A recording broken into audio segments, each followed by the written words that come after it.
So yeah, thanks for everybody for coming to Vector 2020, our online version of our conference that we hold normally at Eastern Kentucky University, but this year we kind of all from home. And it's great that we could have a really great, I think, group of panelists here on this industry panel. We kind of do this every year where we try to get people to talk about what their experience is and what it's really like to work in the game industry, and how to get as a student or a beginner, how to get into the industry and what it's really like. Let's see. So I guess maybe we can go around and quickly introduce yourself and kind of what you're currently working on. Maybe we could start with Becca. Cool. So, hi, my name is Becca Hallstead, and I use they, them pronouns. I am primarily a concept artist and illustrator in the games industry. I've been working in the industry for a few years now. I've worked with like Blizzard and NetherRealm, and I'm currently a worker owner with my wonderful team at Wild Blue Studios, which is a worker-owned worker cooperative, using the word worker a lot for good reason. And we do a lot of outsourcing for clients like Riot and Phoenix Labs and Proletariat, etc. Maybe Christian, you're up. Yeah, my name is Christian Allen. I'm a game designer by trade. I've been in the industry for about 20 years. Started out in AAA, working for companies like Ubisoft, Bungie, and Warner Brothers on IPs like Tom Clancy's Ghost Recon, Halo, and Lord of the Rings. And I also ran my own studio for about 5 years, independent, shipped multiple titles on PC, console, and VR. Now I work at Epic Games as an evangelist, focusing on the Unreal Engine. And my primary focus is helping indies in North America, and then connecting people to my counterparts all around the world. Awesome. Okay, and then Jordan, maybe you can introduce yourself. Hi, Becca. Hi, Christian, John, and crew, everybody watching. My name is Jordan. My job title is studio head, which really means nothing because in game dev we all do probably a million different things, so it's hard to come up with a single label. But really what I tend to do is we're an indie games publishing label. I work hand in hand with indie developers kind of around the globe, helping them to bring their games to market on PC, console, mobile. So going through that game development process with a lot of different teams. Relative to Becca and Christian, I'm probably somewhat of a young blood in the industry, relatively speaking. So for me, it's kind of a treat not just to sit on a panel with Becca, Christian, others, but also for me to work with developers, maybe people in the audience that are developers, being able to help however possible. So that's the long and short of it, I guess the short of it for me. Great, thanks. Yeah. So it's always great to kind of hear how people get in, to the industry and what's their kind of history, how they got in there. So maybe can you kind of tell us a little bit about how you got into the game industry, maybe what your start for getting into games? Maybe we start with Becca again. Sure. So I originally went to school for industrial design, and then I got tired of drawing hair dryers, and so I switched to a game specific program, and I graduated in 2017. During my last 2 years in school-ish, I was working in the industry. The way that I got in was essentially I cold emailed a AA company locally here in Chicago, and I was just like, do you want an intern? I like drawing stuff, and they were just like, sure. So what they ended up needing that I wasn't aware of when I applied was someone who could just handle source files for their GDC marketing and booth, as well as source files for like this card game that had no documentation of all of its smart layers and smart objects in Photoshop. And so they just needed someone who was really fluent in Photoshop to come in and handle a bunch of stuff, and that got me started. And then from there, I was headhunted by NetherRealm to work on Injustice 2, as a junior artist, and then it just kind of like went on from there. Cool. Christian, right? Yeah, I actually started, got my start as a modder. So I got out of I was in the military, I was in the Marine Corps in the late 90s. And after I got out, I went back home to Alaska and was playing LAN games every Friday night at my buddy's house. And we started playing Rainbow Six Rogue Spear, and there were several mods from the previous version of the game of Rainbow Six that hadn't come out yet, and we all wanted to use those as our LAN group, so I made them, and that kind of turned into an online presence. And then I eventually, after a couple of years of that, year and a half, my spouse said that I either needed to quit doing it or get a job doing it, because I was doing it like 8 hours at night. And so I said, oh, well, that might be a good idea. So I applied for Red Storm Entertainment, which is the maker of Rainbow Six out of North Carolina. And I applied for an artist position, and they said, you're a terrible artist. So no, you're not hired, but we have this thing called a game designer. And I was like, oh, what's that do? And they explained it, and I said, wait, that's just all the fun parts. Like, cool, okay, I can do that.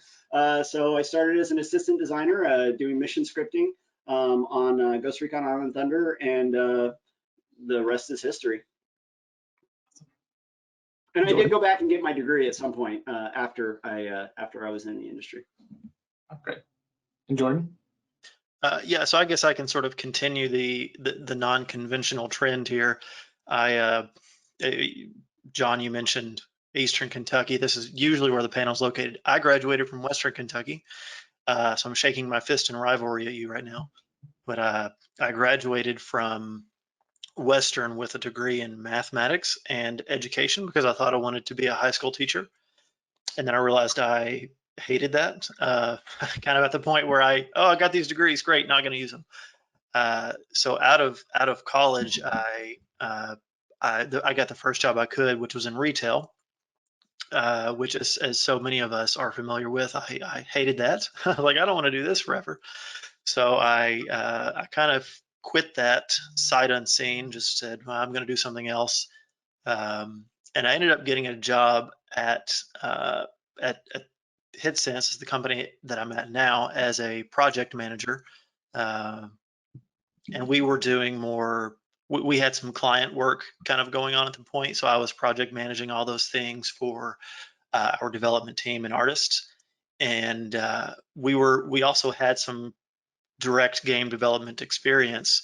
And we sort of let that snowball into publishing when we started to bring our own stuff to console and PC. And we said, well, we've been successful with this, so let's try to share some of that success, so to speak, with other developers, indie developers that are maybe in similar positions, so to speak, where they have these games they want to bring out. So that was kind of how I got to where I'm at now. Didn't expect to be here, but here we are.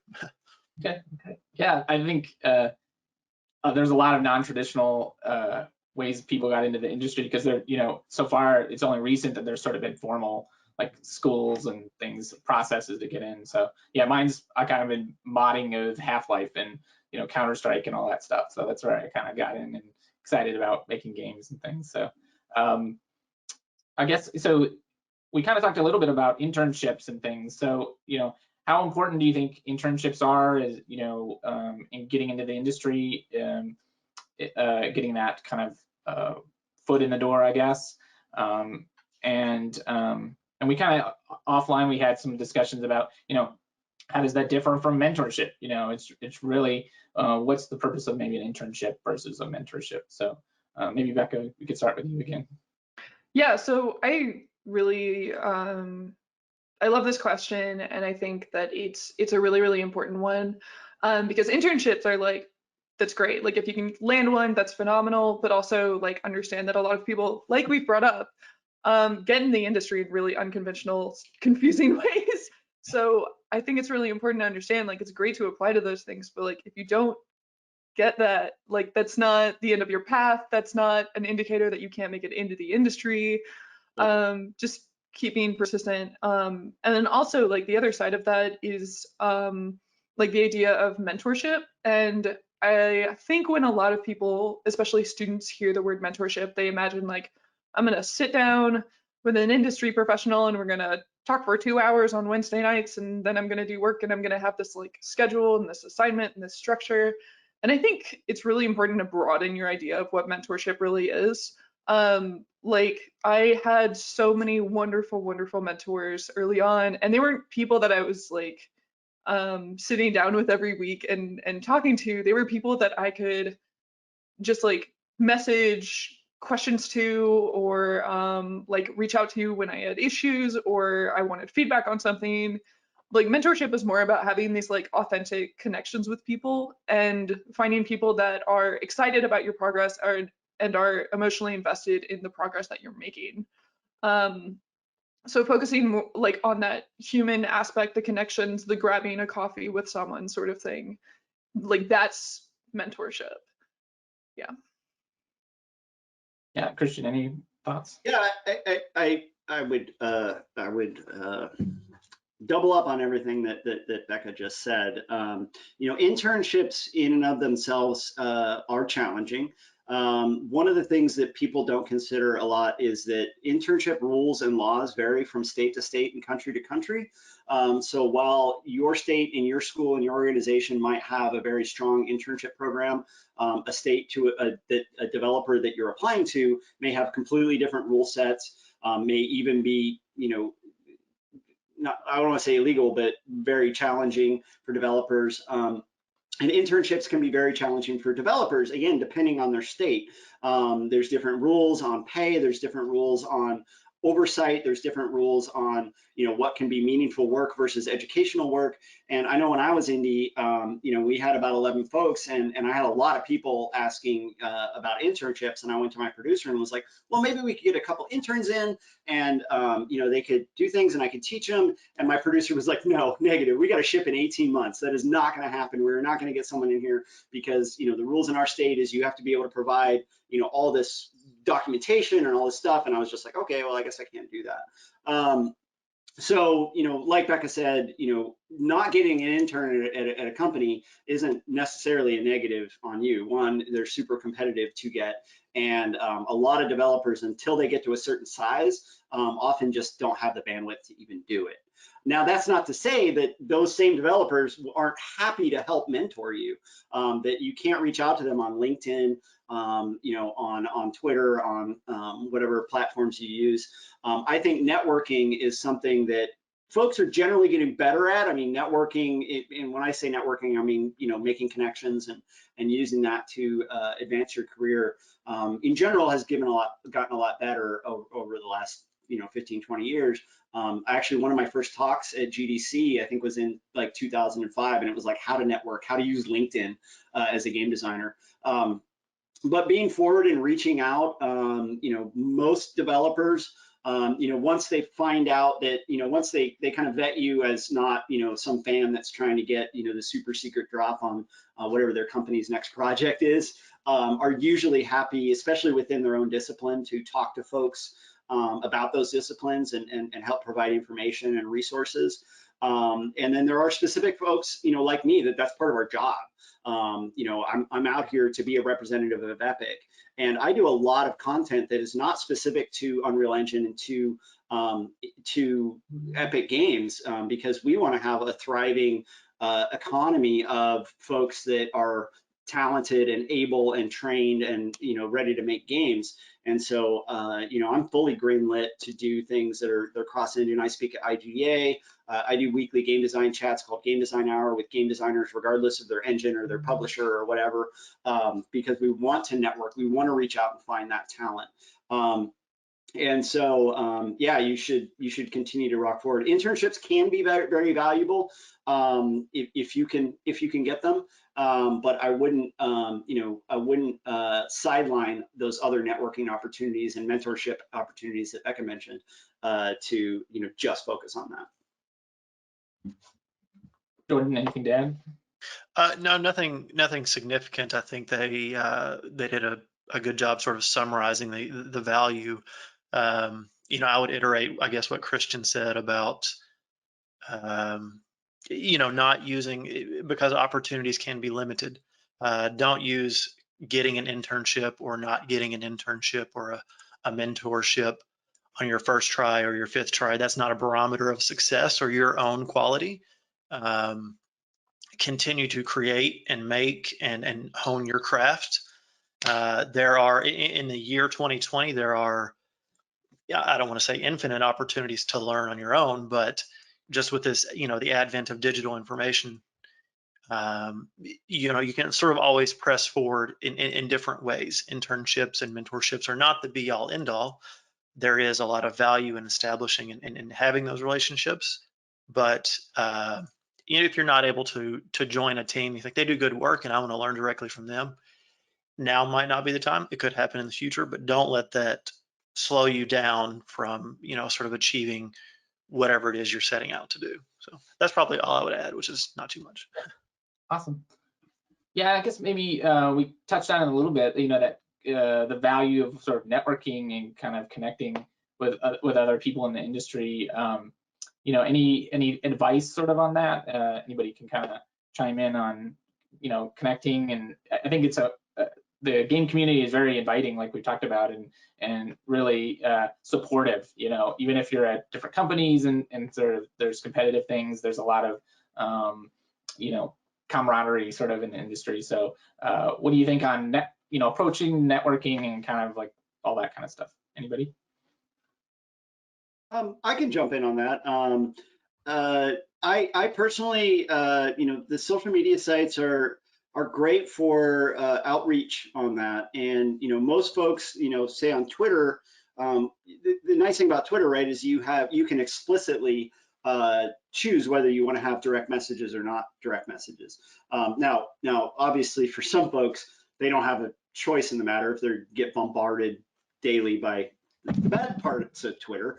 Most folks, if you reach out and say, hey, I'm really interested in talking to you about X, can you DM me or can you message me? They're going to let you know, and you can just reach out to someone, whether it be LinkedIn. The key thing to that is a personal outreach, like spamming someone with a bunch of like obvious form letters. Just like it's the same advice, the old advice about cover letters applies to sending someone a LinkedIn message. If you send someone a LinkedIn message and say, hey, I just graduated last year, I'm really passionate about, I want to be a game designer and I want to find out what a game designer is and what they do and what skill sets they should use. You can if you get a lot of these types of messages, you can pretty instantly tell when someone's actually written a message or they copied and pasted something. And if you're choosing which one of those to reply to, you're generally not going to reply to the one that looks like, a copy and paste ad sale. So I think that would be my big advice. And the worst thing that you're gonna have is someone's gonna say no, or you're just gonna not get a reply. And as long as you don't want to then turn around and like spam someone and be crazy, but keep reaching out on those. Those cold call messages. The publishing deal that I got when I was independent was a cold message on LinkedIn, where I had tried all my like professional contacts and gone to all the things. The one I ended up landing was a message that I sent on LinkedIn to one of the heads of the biz dev team saying, hey, I want to come down and pitch to you. And they said, well, we're having our next pitch meeting in a couple weeks, why don't you send us a build? And I said, well, I don't want to send you a build, but I can fly down next week. They were in LA and I was in Seattle. I said, I'll fly down and just show you the game. And they said, yeah, that'd be fine. And then I had to go buy a laptop that would run the game. So I went to Best Buy and bought a laptop and bought a plane ticket and flew down and got the deal. And that was just cold. I had never met the people. I bought a premium LinkedIn account, but I didn't spam out a bunch of crap. I messaged and said, hey, I looked at your company and I'm familiar, I know this person, and I did some research on it and took the time to make it a personal message, and it worked out. Every single job that I've gotten into the games industry has been along those lines. It's been a personal connection, it's been networking, whether it was at a conference or through digital. And so to me, that's really, really critical. Anybody else have anything? I was just going to say, it's funny you mentioned that, Christian, because it's sort of in my role as publisher, some of my favorite initial interactions with developers are ones where it's not a pitch letter to me or anything. Sometimes I'll reach out to people, just a DM on Twitter, say, hey, I think your game looks pretty cool. Are you free to talk about it? Are you willing to have that conversation? Just some of it's because I'm a fan of that natural, fluid conversation. I don't want to read a 10-page pitch document just for the sake of time. And I want to get to know you as well as I want to get to know the product. So I just thought that was kind of interesting that you said that.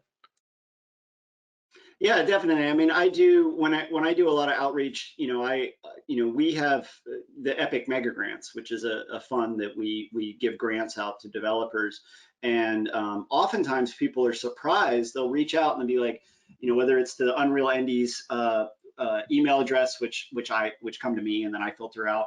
They'll be like, what's the formal process? And I'll just say, let's just jump on a call. We'll do a call. I'll give you the brief. You can tell me about your project. Maybe something I might find out that there's someone else that's interested in a similar type of project that I can connect you to. Another indie that's doing a similar thing. Someone else that's on the same platform. Or I might have just gotten a message from a publisher saying, hey, if you see this type of game, send them over to us right away. And I'll be like, oh. So yeah, those kind of personal interactions, I really value those. Obviously, in this current environment, it's both a challenge because you can't just go grab coffee, but you can just jump on a call, and the more you can do that, you're going to pick up those little tidbits. You're going to be able to get feedback. I think like you said, if you reach out to a publisher with just a form letter and a pitch deck and say, please review this and let me know if you're interested in, is a lot different than if you sit down and start talking to them and say, hey, I'm working on this great new real-time strategy game for mobile, and they go, oh yeah, that market's really saturated. Then you go, oh, okay, that market's really saturated. Like you start to pick up those cues that you can improve your presentation, improve your pitch, or gain valuable industry knowledge. So yes. Right.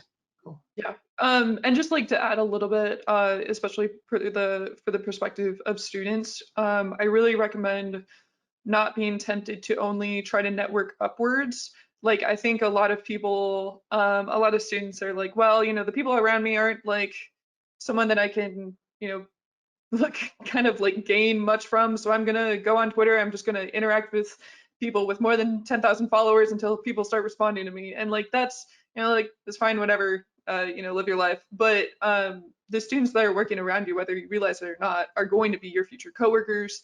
They're going to be the people that have like connections. And it's also really important to not only connect with people that you think you can get something out of, because that's just like a really crappy motivator to connect with people. Focus on connecting with people that share similar values to you, that have similar goals, that are like kind of aiming for the same track so you can bounce ideas and lessons off of each other.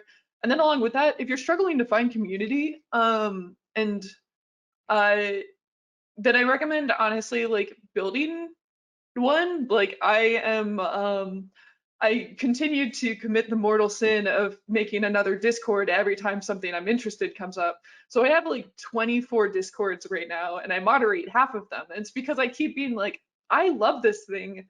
I want to talk to people about this thing. I'm going to go make a space for it. And I don't necessarily recommend making 24 Discords, but like find people that care about the same stuff as you, and then like get them all in the same room and hang out and be vulnerable and talk to each other and connect on again, the big thing is like connecting on the personal level. Yeah, awesome. Yeah, that's what we're trying to do with like this Vector conference and other things, is really building that community, especially because we're not on the coast where there's really big industry for the games. That's where we're trying to develop this community. So that personal connection with people that are gonna turn into something in the future, whether it's just a great friend or a personal connection, or a peer in the game industry, is really great, I think. So I guess what do you think is your for you personally that keeps you motivated to stay in the industry, keeps you that you really enjoy that aspect of game development or the industry or whatever, that kind of really keeps you engaged? Because as we kind of talked about, there's a lot of work that goes into developing your skills and connecting with people and all that. There's challenges and stuff, and with any industry, but what kind of keeps you motivated, or what are you excited about? Maybe Becca, we could start with you. Yeah, so I've always been one that makes art. I've always been the type of person that loves creativity and like loves being creative with other people. And the game industry is full of really wonderful people that love that same thing. And the social aspect of connecting with other developers and other artists is a really, really big motivator for me, and it provides a lot of social fulfillment and joy in my life. And then along with that, like being a worker owner for a worker owned studio recently has provided a huge burst of optimism and fulfillment and excitement personally. And it's, I think it's something that we're going to continue to see a little bit more momentum of in the games industry. And I'm, connecting with people who are building studios with similar values to me, that care about the same things, that want to create balance and, make sure everyone is taken care of, has been a really big part of why I see myself in the industry for a very long time. Yeah, Christian. For me, it's just the act of creating. I really find enjoyment in solving creative problems. When a lot of times when people ask me like, oh, what's the biggest feature that you're so proud of, that all these big franchises that you work on, and inevitably I start talking about the implementation of the squad order system in Ghost Recon 2 on the Xbox controller, because the challenge was to take a very complicated squad command system from Ghost Recon PC, which had multiple key inputs, and figure out a way to do that on an Xbox controller. And the system we eventually came up with was holding the dual pad D-pad, holding a dual button brings up a directional menu that you access through the D-pad. And to 90% of the people, they're like, okay, that sounds like boring and lame, and but the actual act of getting through that and learning and implementing on the original Xbox controller, which there weren't a lot of presets, right? You didn't have a standard of like, A is jump and Y is switch things. Like that didn't exist then. It was an open book. So just the fact of doing that, what I demonstrated in my talk last hour on a little arcade game presentation that I did, I actually did that on Saturday night just because I couldn't sleep. And I wanted to play with emissive materials, and I thought I'd make an arcade game. And then this week I thought, well, that'd make a good presentation for Vector on Friday, so I'll do that. I just really, really, really enjoy that. And then, I also, coming from a different background, coming from a military background and working in state government before I get into the games, the job that I had when I actually made the decision to get into games was I was a child support enforcement officer. And if you can imagine the best parts of, or the worst parts of law enforcement and the worst parts of child support and put those together into one job, it gives me a healthy perspective on how wonderful working in the games industry is, and how wonderful it is to be able to be paid and compensated to work in a creative way.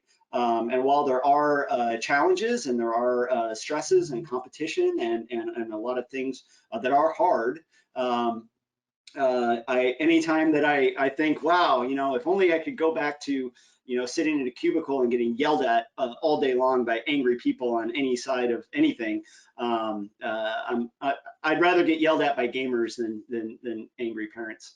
So yeah. Jordan, anything? Speaking just for me personally, I love being able to work hand in hand with indie developers, people that aren't necessarily beholden to outside interest, investors.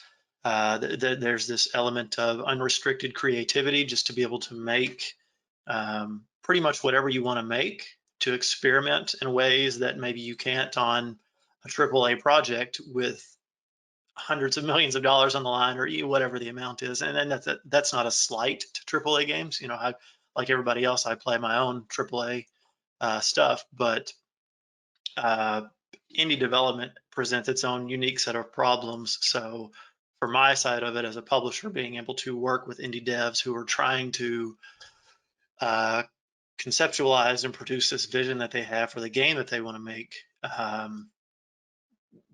being able to see that firsthand and offer some sort of whatever assistance that I can in my role to help them across the finish line. And you know, so many indie developers are fresh and they haven't had, maybe they've completed small projects, but they haven't necessarily done. We haven't done a full game just from start to finish and brought that to console. And you know, a lot of people, they grew up playing Nintendo, and kind of that moment where you help a team put their first game on the Nintendo Switch or whatever, and like, oh wow, my name is on the credit screen on my TV from my Nintendo Switch. Like it's a nice thing to see. You know, it was nice for me the first time, and I was like, oh hey, that's me up there. So I guess paying it forward is such a cliche, cheesy thing to say, but I guess that's a little bit of it. Is you know, sharing those moments and helping others achieve what they want is sort of the payoff for me, I guess. Cool. Yeah, that's great. I guess we sort of touched on some of these aspects, but like, you know, AAA versus indie, you know, I think that's one of those questions, like as students, you know, and beginners that are trying to get in the industry, you know, do I go AAA? Do I go indie? And I guess kind of maybe we can talk about the differences between those, because we have, especially Becca and Christian kind of have some experience in both worlds, and maybe can talk about sort of the, you know, the differences and how they work differently and getting into those kind of different scenarios for like a student or a big beginner getting in the industry. Maybe Becca, you can kind of start us off again. Well, they're both hard. Yeah. It's the honest Yeah. place to start. Is like every sector of the industry has its own challenges. You know, I'll be talking about this a little bit later during my talk about putting a portfolio together, but it depends, I think, kind of on like what you want socially out of your work, and then also if you want to like specialize or generalize. Obviously, there's a ton of other like aspects to it that I'm sure Christian will be able to speak to really well. But it kind of, you know, it depends on the toolkit that you want to build. If you want to work in AAA, then generally like you have to hit a really high level with like a small amount of like just really strong specializations. If you want to work on an indie team, you've got to have a broader toolkit and you got to be a little bit more of a generalist. But you know, personally, like I love something that's kind of unique about the position that I'm in right now is I'm working on AAA projects, but I'm working on a really small team. And after working on each one, you know, AAA can absolutely have the fulfillment of having like a small like social group to like kind of hold on to and connect with, if you can find that within the studio. But I really love working on a small team because it's really personal and we're all like kind of looking out for each other. But yeah, they're two totally different experiences, and it's important to go into whichever one you want to, aware of those challenges and aware of like the different strategies to get into each one. Christian, maybe.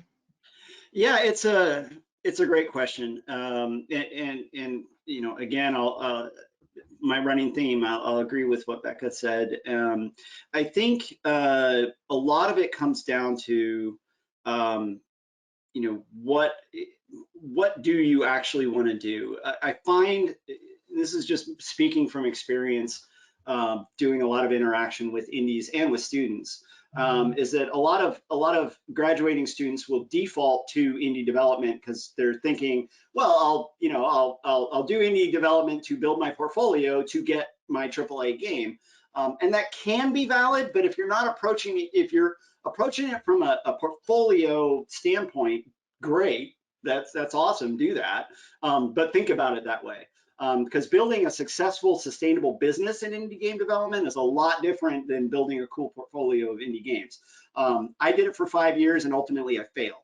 And I had, you know, billions, millions or billions, depending on how you calculate it, of revenue of games that I'd worked on. I had, you know, all the knowledge that I'd gathered, you know, for years and years and years in the industry, and I still ran into, you know, financial and marketing and market changes and you know, social media changes and all those things, so there's an extremely high failure rate in the indie game industry.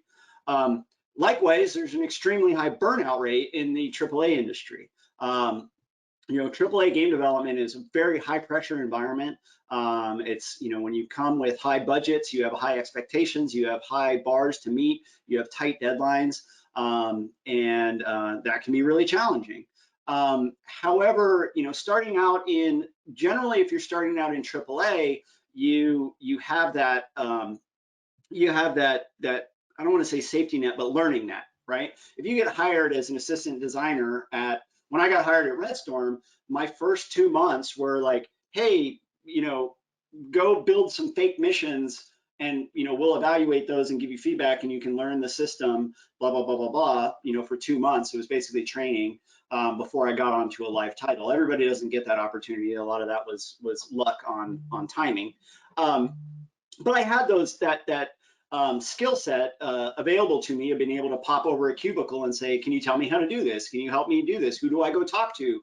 I want to learn more about this. Who do I go ask? What do I do? And meanwhile, you know, a paycheck is coming into your account every 2 weeks, which is really nice. And hopefully you have health insurance and all those fun things. So, you know, trying to start a business is a whole thing in and of itself. You know, most folks, I don't think, graduate hairstyle academy and immediately have all the knowledge to go start a style company and open up a retail location. They'll probably go work for, you know, apprenticeship or, you know, learn the business like that. Some people do have that inherent entrepreneurial skill set to be able to, I don't know, I didn't, but other people do have that, you know, be able to just go out and magically know how to get an accountant and get a lawyer and sign a lease and do all these things. You know, but AAA, you know, one of the things that I find a lot is, you know, this idea that AAA isn't fulfilling. And for me, it was very fulfilling. You know, I really enjoyed, you know, working on established franchises. I really enjoyed, you know, a lot of those small wins and making the decisions and the fan feedback and you know, having the marketing backing and the budget. And you know, one of the things, I gave a talk at GDC in 2014 about this. One of the challenges is independent game development is you tend to be your game. You tend to be yourself out there all the time. You have to promote your game. You have to be the point of contact of your game. You have to do all these things, and your identity can get wrapped up in that, and that can be really challenging. In AAA, you have those buffers. You know, if you're a game designer at Treyarch, you aren't required to go into the forums every day and, you know, interact with the community and say like, well, this is why I changed the sniper rifle values, you know, and you don't have to do that. You have community managers that do that, or you have marketing people that do that. You may still do that, but it's generally, you know, those kinds of things aren't required. Whereas indie dev, you have to do everything, you know, in some way, shape, or form. You know, thinking about what you want to do, and I do think the specialization is something that you have to consider. You know, if you're a, you know, material, you know, hard surface artist working on Red Dead Redemption, you don't really need to worry about performance. You're going to be given a set of variables that you have to work in by the engineering team, and you're like, well, this is, you know, the resolution that I make things, this is how I do the content, this is the set of guidelines, and then you make that the best that it could possibly be within those guidelines. In a smaller team, you might not have that. You might not have guidelines. The guidelines might change. Of course, in AAA, they probably will change 50 times too. But there's not that support system.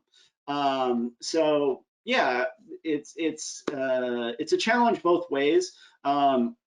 Indie game development, I think, is a little easier to get a handle on. That's why I think a lot of people gravitate. It's a little bit more transparent, and AAA can be much more intimidating. You know, and there are realities in situations. You know, layoffs do happen. Cyclical development does happen. You know, you have to accept that, you know, in the majority of the cases, you're going to be getting a paycheck to execute a task. And if the game blows up and sells, you know, $100 billion worth of things, you're not going to get a cut of that. You already got your paycheck. If your indie game blows up and does Minecraft, great, you're rich for the rest of your life. But don't look at those purple cows as like, well, that's what I'm going to do. I'll just make Minecraft, sweet. because 99.99999999999 of titles generate less than $10,000 of revenue a year in the indie space. So yeah, hopefully that hit on the question. I have like two things really quick I want to reiterate that Christian said. And the first one is not to default to whatever seems to be the easiest path. Like, they're all hard. If you default to like, I'm just gonna freelance after college, like, freelance seems really hard. Really hard. Do not do what seems to be the easiest.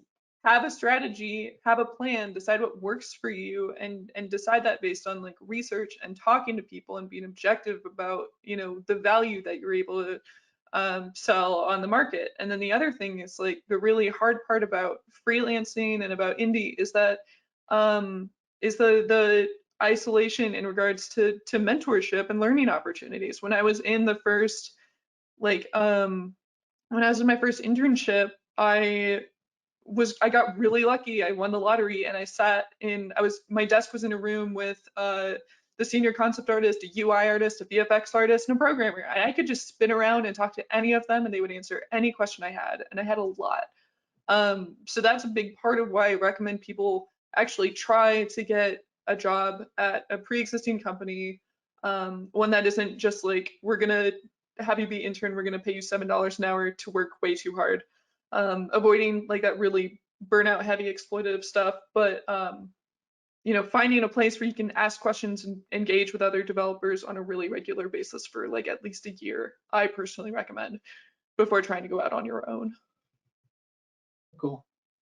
I guess, Jordan, what maybe kind of specifically to your role, what advice do you think or can you give to sort of developers that are indie or they're trying to work with a publisher? What do you think about pitching and working? What are you looking for sort of as a publisher when you're trying to connect with those developers? Yeah, there might kind of be. There's probably a million things you could say here. Every publisher is different. I guess I could try to touch on maybe three things. If I remember all three, we'll see. So maybe the first thing is to, Christian may have touched on this a little bit to the previous question.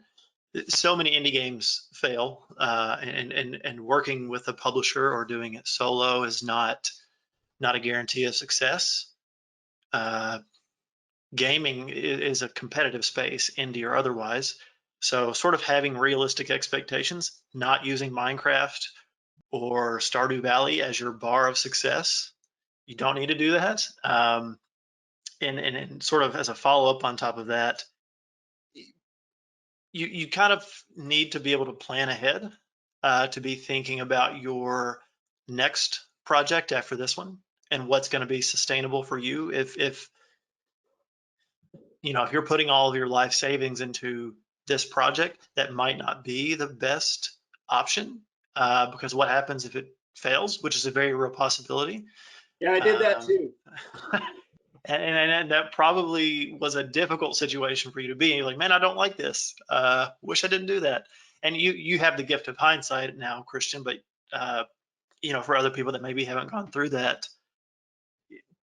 it's probably best to avoid that if you can. Well, let me see what else. There are, like I said, there are a ton of publishers out there. So you could be rejected by a lot for one reason or another. There's not really rhyme or reason. Some of them might be full up with work. Some of them might specialize in certain types of games that your game just doesn't mesh with. Some of them just may think your game is garbage, and that's their opinion. That's not necessarily true or false. It's hard to say. Don't take rejection personally.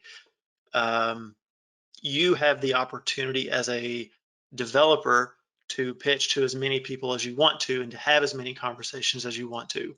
I was in kind of a fortunate situation, I guess, recently where a developer reached out to me and said, hey, here's my game. I'm kind of looking for this budget for development, and here's my timeline, et cetera. So we had the conversation, but ultimately it came down and I said, hey, we just don't have the time. I want you to keep pitching to other people and let me know of any questions you have So he was able to continue sort of going through that process with others, and he asked me for some help on his pitch, his approach, kind of the things that he was sharing about his game.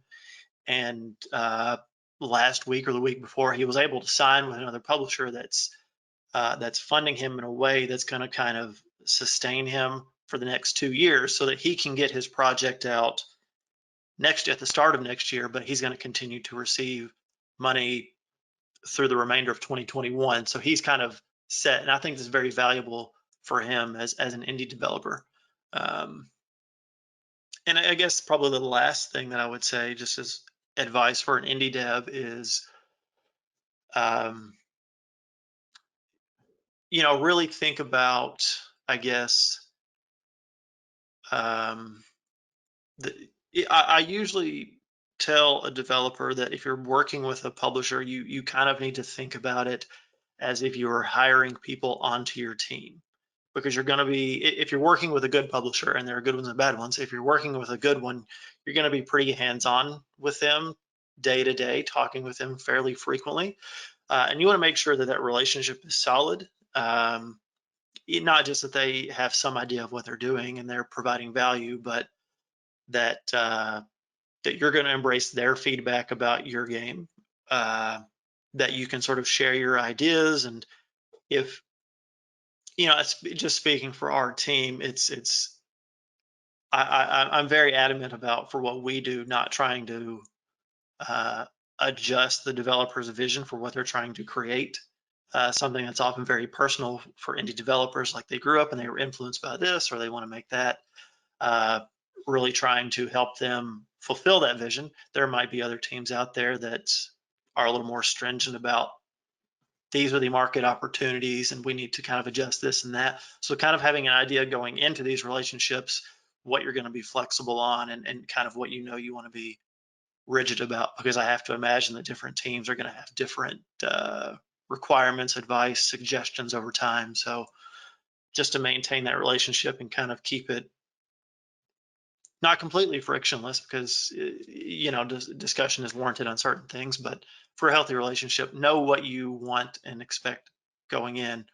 Also being open to the advice on the backside, I guess. Great, thanks. I'm going to jump to some submitted questions from the audience to kind of try to address sort of their questions. So what do you think about whether you need to move to sort of the coast or to a location? And do you feel like you can just be anywhere, or what do you think about moving to get into the industry? Becca, you're shaking your head. So. Don't do it if you don't have a safety net. Don't do it if you don't have money. Don't do it if you don't have a job, ideally. It's like, I don't know what language I can use on here, but it is so freaking expensive out there. And I'm in the Midwest. I'm up in Chicago. I grew up in Indiana. My family's in Michigan. The cost of living in LA, in Southern California, etc., is so astronomically different than what we're used to here. And this kind of goes back to the networking thing, but I really, really recommend engaging with the local community. Don't underestimate the local community. I know I'm talking to a lot of states that have really small communities, but like those tight-knit groups are really important and really valuable. If you're gonna, I generally really don't recommend just moving out there on a whim without any sort of financial safety net. I know people who have done that and lost everything, and them having to recover from that, I can't wrap my head around how difficult that is and how much more difficult it is than I think people assume it is. So focus locally, focus on networking online. Don't get yourself into a dire financial situation with no safety net or support. Just avoid it at all costs. Yeah, I would ping off that. 2 points. One, I wouldn't move to a place to try to get a job, but for all those reasons. One, if you get a job at a AAA studio funded by a major publisher, they have relocation. They all do. Every single one does. So if you get a job hired by Microsoft or Sony or whoever, they have a relocation package. Some are better than others, but you're going to get relocated. Plus, you want to be able to negotiate your salary based on where you're moving. You want to be able to say to an HR person, awesome, well, my cost of living is X. I'm moving to a place with a cost of living that's Y, and you should research that. That cost of living is 30% higher, so thank you for your offer, but I'd like 30% more. So you need to have that information. But moving to a place to try to get a job is a challenge. However, the one thing that you generally want to think about is to move ahead in the AAA industry. A lot of times you will have to move. It is, unless you end up in Seattle or San Francisco, it can be very difficult to get a new job in a location. Even if you're, in Raleigh, Durham, you've got a choice between, Red Storm, Epic, and maybe a few other different companies, but it's still a relatively tight-knit place. Think about that when you think about the industry. If you really want to work on big AAA shooters, you might need to move to Shanghai, you might need to move to LA, you might need to move to Austin, you might need to move to North Carolina. So talk about that with your family. Think about that from a planning perspective. Do you want to get that stuff out of the way early? I moved a lot. I went from to Alaska, to Arizona, to North Carolina, to Seattle, and then spent a lot of time working in California. I'll never live in California again. Me neither. When I lived in California in the Marine Corps, I made $14,000 a year in Orange County. Yeah. Anyway, but moving is, a lot of times it is required if you want to move out. Now, the alternative to that is freelance and distance work. That's getting more and more good. So, as you're looking for those AAA games, interface with those people, interface with indie teams, and contribute to project and learn how. Do I like working from home, or does it suck? I'm kind of mixed on it. Do I like working remotely, or do I hate it? You learn what your kind of tolerance levels for those kinds of things are. And there's a lot of folks that stay in their locations and work remotely. But I would not move to a place to try to get a job. But I would prepare myself and my family and my friends for, if I want to move into this space, that could be a requirement. Does anybody have any advice on sort of, finding that first job, narrowing down, the companies or places that you could work, getting the fit for you? Any thoughts? So one quick thought I have is that just because you love a gaming company's product does not mean that you're going to love working for that gaming company. And just because you hate their product doesn't mean that you might not love working there. One of the things that you have to do as a game developer, and specifically as a game designer, is you need to learn to embrace working on things that you might not necessarily like. This concept that, we're all gonna, man, I loved Super Mario Brothers, and I just want to make my new Super Mario Brothers. That's cool, but chances are you aren't going to be working on exactly the same thing that you love. For one thing, if you make the one game that's perfect for you, you're the only person that's going to buy it. So you need to have openness in that. Look at Glassdoor. Try to talk to people at the industry. You could find that working at this company that makes free-to-play MMOs for the Taiwanese market is just the best thing ever, and you love making the art for this mobile MMO, that you never thought that was the kind of thing that you wanted to work on, or that was the kind of game you want to work on. But the people that you work with and the content and the art that you're creating is really inspiring, then awesome. Then you can spend your spare time making that one, your magnum opus of the sci-fi MMO that you've always wanted to make, in your own time. So that's my thought on it. Yeah. Any thing from you, Jordan, on kind of first job or? Maybe not directly. I would sort of iterate the importance and value of conferences and conventions like this. I think, John, you and I met in person at, I believe it was GDEX a couple of years ago. Oh, yeah. Up in Columbus. And I feel like things like this are great local resources.